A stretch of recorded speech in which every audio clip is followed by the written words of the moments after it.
I will now begin one of the key things that Business Today has put together. If the World Economic Forum is celebrating 50 years of existence, Honorable CM, the India Today group is also marking this year as its 50th anniversary. And it's a legacy that the entire country is proud of. As our chairman, Sri Arun Puri, has spoken about in the past, it is for India. It's not just an India Today group thing.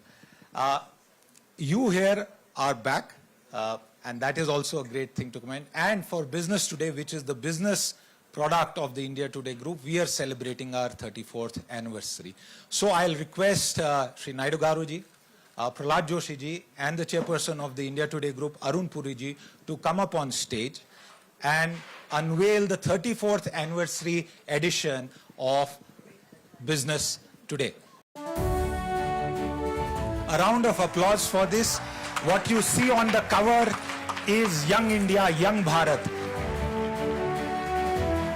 A special Andhra Pradesh focus section. 40 pages on why Andhra is the speed state of India, not just the sunrise state.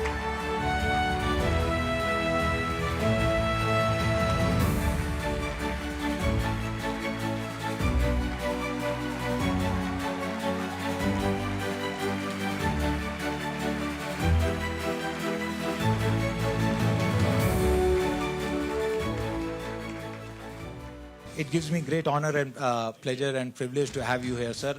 I begin with a stock question. How does it feel to be back at Davos? You built the India story here in Davos. What is different? Not just the presence of the US president, but what have you felt and picked up? From 1996, I am coming here. Even so many media persons and also politicians and also industry have seen. In the beginning, nobody used to recognize Indians. That was the story. Today, everybody is acknowledging, everybody is recognizing, and also everybody is saying this is India's time. That is the biggest transformation we have achieved under our Honorable Prime Minister Narendra Modi. I am proud to be an Indian. And I must ask you this. You are also the country's senior-most chief minister. You became chief minister in 1995, just before you came to Davos for the first time. What brought you here? At that time, as you said, nobody even recognized India as they do today. What made you, in 1996, almost 30 years ago, believe that we need to be in Davos? What is it that brought you here? What was the dream that you had then? That was the beginning of Davos. They are 50 years. This is nearly 30 years back. Generally, I believed this is the place where I have to learn and network and also implement in India. 1991 economic reforms, mid-90s, first mover advantage of technology. Then I have to market. That is where I marketed, I attracted investment, I learned things, and I am very fortunate at that time under Vajpayee ji leadership. You are aware, first in a different government for a short time. After that, Vajpayee. Under his leadership, we have done so many reforms, even technology, even road infrastructure, airport infrastructure, so much of development we are able to do. You know, the reason I asked you that is because in that period, you were initially called CEO of Andhra Pradesh, CEO of Hyderabad, CEO of Andhra Pradesh, and many thought, can a politician be a CEO? No, they have given award also Times of India. That was the problem. Yeah, you got at that time. You got several awards, in fact, as the best business leader. But it was very odd because many Indian politicians would meet businessmen behind closed doors. You were one of the first politicians who was ready to reach out to business out in the open. And proud to call yourself, if people called you CEO, you had no problem with that. Not only that, why we are differentiating with businessmen? Through business, they are able to do some work. nation building. Through politics, I am working for nation building or servicing the country. Why should we differentiate? Everybody is working for the nation. That is how I used to work from the beginning. Never I have any reservations. Openly, transparent way, I used to deal everything. You're also the founder of Cyberabad, and I don't think there was any city at that time which had a tech appendage named to it. Imagine Cyberabad being called that. But today, I want to focus on the business part of it. A year ago, you had companies and conversations with Cognizant, for example, and other companies. And we see that a lot of that is getting executed on the ground. Why I ask you this question, sir, is that a lot of MOUs do get signed, but we see years in them actually translating. What is it that you are doing differently to see such speed of execution on the ground? No, earlier I used to work ease of doing business. 14, 19, 4 years we are number one. Only 1 year we are number two. That year Gujarat was number one. Fortunately, our Honorable Prime Minister is not there. So that is an advantage for me to compete. Today, I am moving speed of doing business. I have changed the gear. Because of speed of doing business, everything real time we are clearing. That is how we are attracting huge investment. It is India's time. We have lost some advantage in Andhra Pradesh. One is bifurcation. Because of bifurcation, Hyderabad city has gone to Telangana. Never I claimed or bothered, but as a matter of fact, I am very happy. They are also Telugu community. One part of people is enjoying or they are getting benefit out of it. 1924, we had a bad time. Development, everything. Now I have to recoup everything. I have to put it on fast track. Another 10 years, Andhra Pradesh will be on track for major states. I am confident on that. Because you drove Hyderabad in a way by discovering or pushing ahead with the IT revolution in particular. The whole notion of Cyberabad that Siddharth spoke about. Andhra Pradesh, you seem to be doing very differently. You're doing it very differently. We had your son, Nara Lokesh, with us, and he spoke very interestingly about building a cluster model, that you're creating Visakhapatnam as an IT hub, you're creating logistic centers in other districts. You're, in a sense, trying to make Andhra Pradesh much more than what you did with Hyderabad. This is an even bigger challenge in a sense. It's like a startup, a green field that you've started in Andhra Pradesh. So is that the vision that you have, that you want to create cluster models so that every district in a way in Andhra Pradesh has something that it can showcase to the world? Yeah, you're right. Inclusive growth for people and also area. Tirupati, that is one region I want to develop, that is Rayalaseema. Amaravati, this is one region I want to develop, that area. Visakhapatnam. And also every area, every constituency, I am having MSME park. 175 MSME parks. I wanted to promote one family, one entrepreneur. I wanted to go further. One family, one AI, or AI use case they have to prepare, or use AI. That is where we are working. To meet all these things, now we are going to start very soon AI Living Lab. It is on the model of ISB in Hyderabad. So we want to create that. Now government is going to run on AI, artificial intelligence, very soon. I am telling you, we are in inspiring time. We can do wonders. We started Space City, Drone City, Electronic City, Semiconductor, you name anything, everything we are starting in Andhra Pradesh. CM sir, I don't know how many people here know the story of how ISB came to Hyderabad and didn't go to Mumbai, and that is also an example of the speed of doing business that you have set in store. I want to ask you a question about regulatory cholesterol. I remember as a student in Osmania University and afterwards, these were things that you would talk about that stage and you have implemented them. Is regulatory cholesterol still holding back India from achieving the true potential, like you said, one family, one entrepreneur, AI entrepreneur, is it still holding back India, sir?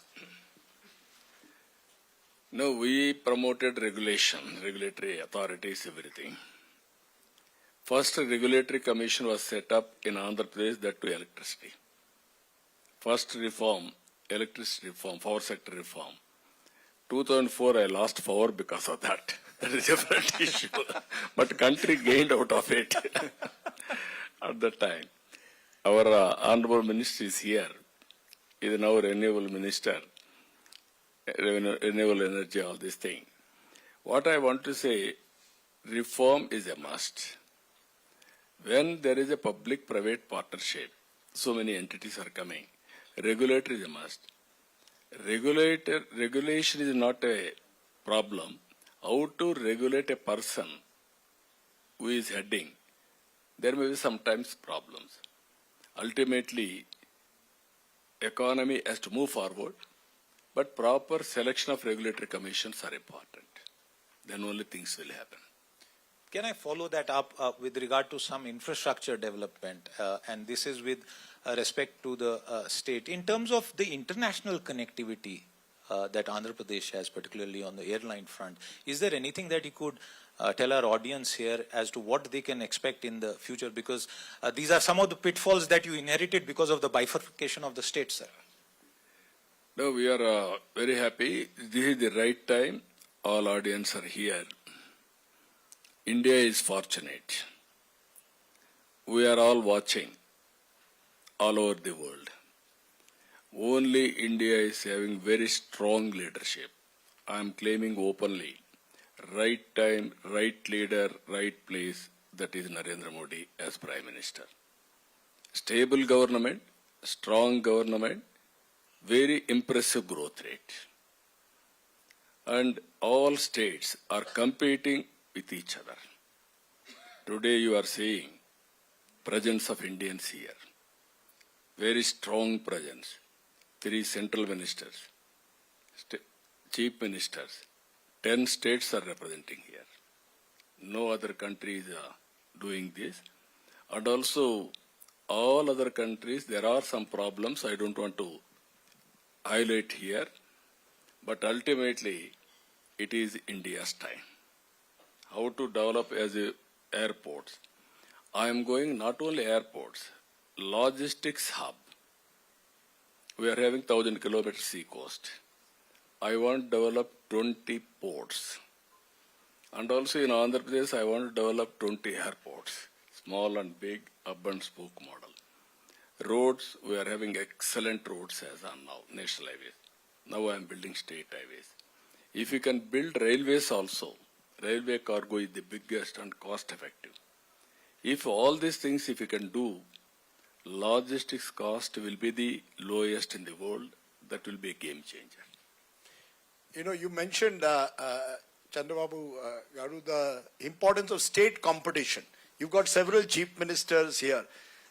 Siddharth spoke about didn't tell the full story of how ISB came from Mumbai, eventually landed up in Hyderabad. No, not only Mumbai. And also now how Google, which Karnataka thought was going to come to, Mr. Joshi is there, which many thought would come to Bengaluru, has gone instead to Visakhapatnam, and you're building it as an IT hub with the biggest investment, single investment that Google has made in our part of the world. What is it? Do you believe in this competition? Is it possible to have healthy competition between states? What was the magic touch that you had that you told Google, don't go to Karnataka, come instead to Andhra Pradesh? Never I said, don't go to some place. That is my nature, not my nature. But they had a choice. No, They chose you over them. Yeah, that will happen. Earlier, Siddharth has rightly mentioned, there was a news item in the newspaper. My secretary came morning. Sir, Fortune 500 companies, they want to set up one business school. Then who is leading? McKinsey chief at that time, Rajat Gupta. Then I contacted Rajat Gupta and other leaders. Come to Hyderabad. They told me Hyderabad is not in our agenda. We are going to Bombay, Bangalore and Chennai. We are shortlisted. We will do it. Then I requested them, come for a cup of coffee. That is what I requested them. With great difficulty, they agreed. They came. I have done extra effort. I sent 4 ministers to airport to receive them. I did not do. But I want to compete and I want to impress them. Then they came. I received them with a bouquet, with a Good shawl. coffee. Shawl? No, not coffee. I invited inside, good breakfast. I served them. Then I gave a good presentation. Then they are all impressed. They went to different places. They had different experiences. Then they telephoned to me, yours is the best. We are coming to Andhra Pradesh. That is a case study even today in ISB. Did you do the same with Google as well? Give them a good breakfast? Definitely. Not only breakfast, I can do further also for them. Because I want employment. My people. I must tell this audience, and it's a great story that was told to me by the Maharashtra Chief Minister Devendra Fadnavis only 2 days ago. Last year at Davos, there was you, there was Revant Reddy ji, and there was Mr. Fadnavis on stage. And you apparently said, look, I'm in Andhra Pradesh. I don't have Mumbai that Maharashtra has. I don't have Hyderabad that Telangana has.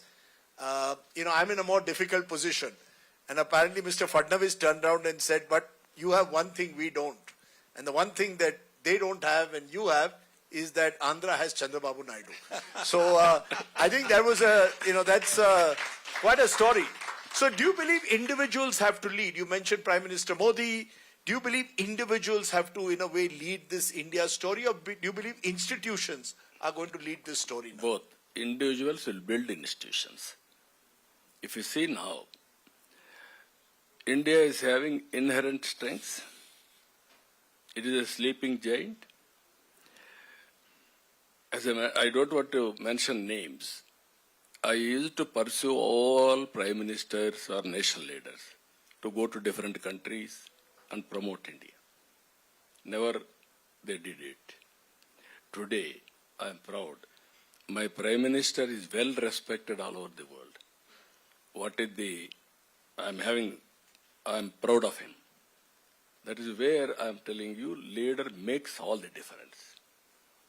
Either Narendra Modi ji or chief ministers, some chief ministers are new, but majority of the chief ministers, even central ministers, they are doing extraordinary work. That is where, if you can go through different countries, different experiences, but India's experience is different. Another 10 years or 20 years, it is India time. If we can manage population management and properly project India, centuries together, India will have an advantage, not years, centuries together. Chief Minister, you identified the IT-enabled services opportunity decades ago. The early waves were of Telugu graduates going all over America, companies like Baan and all ERP companies based out of Hyderabad. Today we are in the age of AI. As one of the most experienced administrators this country has seen, does AI, according to you, represent an opportunity, or is it a challenge, particularly for the tens of millions of youths who need jobs in this country? It is a big concern. Does AI concern you, or do you see it as an opportunity? No, it is an opportunity, big game changer. We are in an inspiring time. With the technology, if we use properly, our growth will be double digit. Wealth will be created, then economic activity you can see next level. One example I am giving you. I am having all my information integrated, either state government or central government, all the information online. And at the same time, real time all files, everything online. Real-time data, I am collecting 45 parameters, either temperature, humidity, rainfall, reservoirs levels, groundwater, everything, even air quality, wind direction, like that. Now by using AI, I can find a solution, right solution, and I can send it to last mile through WhatsApp. Now everybody is working in that direction, 90, 95, 99% accuracy. Then results are bound to come. In electricity department, you are going to see different thing. That is what Honorable Prime Minister and also our Honorable Ministers are working. One example I am giving you. I am working with Bill Gates on project. That is Sanjeevani. All health records will be online. And also we are having historical data of patients, my hospital data, Ayushman, Bharat, everything. Then I am going to send clinical test of every individual. Then I will bifurcate vulnerable, border case, and safe. Vulnerable I am going to test once in 3 months and give mandate for him what to eat, lifestyle and medicine, and every individual health rating I am going to create. And also AI doctor I am going to give him. AI doctor will guide him what to eat, what not to eat. And also when he is going to get some problem also. So it won't lead to job losses, which is the big fear at the moment. No, what I am saying, job losses, we are seeing, economic activity will enhance. More jobs will come. More alternative opportunities will come. Instead of working 14 hours, you can work 10 hours. You can earn money in knowledge economy. 4 hours, you can spend some money on tourism, which will create jobs. Tourism is the biggest industry in future. It is going to create lot of jobs, soft jobs. I want to leave you with another Chandrababu Naidu story, with his permission, because it was off the record that he told me, but I don't think he'd mind telling this audience. So 2024, before the elections, I was interviewing him. He said something fascinating in the interview which struck me. He said India doesn't need a caste census, it needs a skill census, which I thought was a remarkable idea that, find out how skilled Indians are. We chatted and then he won't admit it, but got nostalgic about Hyderabad. So he was sitting in Hyderabad at the time. And I said, sir, you must feel that, a city that you've taken forward is no longer part of Andhra Pradesh. He said, yes. We spoke about politics. And then he said, if I was not a politician, I might have been Google CEO. And I might have done an even better job. And it's the confidence of a chief minister to actually say that with a straight face and genuinely mean that. Because I think somewhere in you, Mr. Naidu, there is this great combination of a politician as well as someone who's committed to entrepreneurship and governance. And I think that's the kind of 21st century leader that India needs. So India's time, as you said, we need more Chandrababu Naidus as well. No. We are having more leaders, all of us. India is very strong, very powerful, I can say. Repeatedly, it is a team, not one individual. That is how I am watching all over the world. Even earlier, I had a problem. I went to Malaysia. In Malaysia, at that time, 2 crore population. India, 125 crore population. That East Coast Road, 1,000 kilometers, 8 lane. Then I came back and I fought with Vajpayee. Then he told me, where is money? You give me policy, sir, that is enough. That is also BOT, toll road, we can build. That is how we agreed Golden Quadrilateral Road. Nellore to Chennai, first bit, proof of concept. Absolutely. It is on record now. These are all decisions in the interest of the nation. Absolutely. Shri Chandrababu Naidu Garuji, you are clearly not just the Davos man, but you are a builder amongst the foremost builders of modern India, and we thank you. We wish you good health and all success in all the efforts, not just for Andhra Pradesh alone. As Nara Garu said, it is not just double engine Sarkar. When I was interviewing, he said double engine bullet Sarkar that is at work. So wish you all the very, very best and bahut bahut dhanyawad. Thank you. Thank you.